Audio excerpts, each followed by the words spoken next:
Баршаңызға сәлем, қалдарыңыз қалай, каналыма қош келдіңіздер. Қазақша контенттің дамуына үлес қосып, менің салған видео рецепттеріне лайк басып, пікір жасап отырыңыздар. Бүгін осындай өте дәмді шортан балығын қуыратын боламын. Ол үшін балықты әбден жуып, тазалап, қажет емес жерлерінен тазартып аламыз. Одан кейін балықты қуыруға ыңғайлы етіп бөліктерге бөліп аламыз. Тағы да арқасындағы сүйегін бір жағына қарай тастап, ортасынан тағы бөліп аламыз.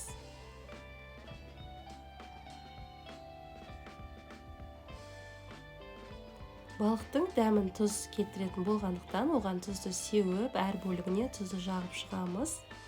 Одан кейін тұзды сіңуі үшін 20-25 минуттай қоя тұрамыз.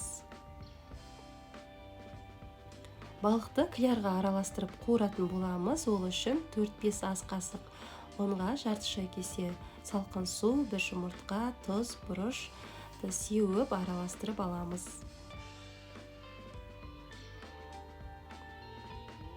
Әбден біркелкі болғанша араластырамыз. Қиярымыз осындай сұйықтықта болуы қажет.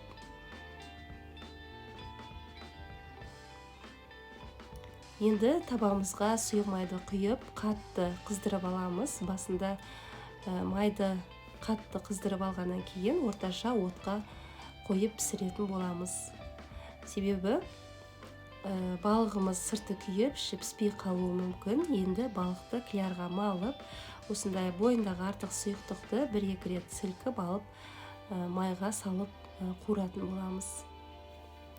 Екі бетінде қызарта отырып, аударып, қуырып алатын боламыз. Менің каналымды қолдап, осы видеоны поделиться батырмасын басып, құрбыларыңызға, кесіңілеріңізге жіберіп қойыңыздар.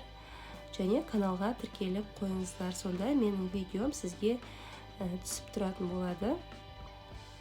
Барлығын осы ретпен қуырып аламыз.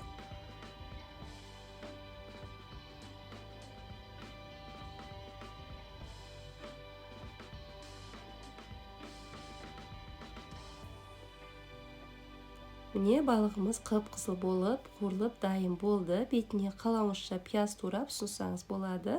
Балық өте дәмді болып шықты.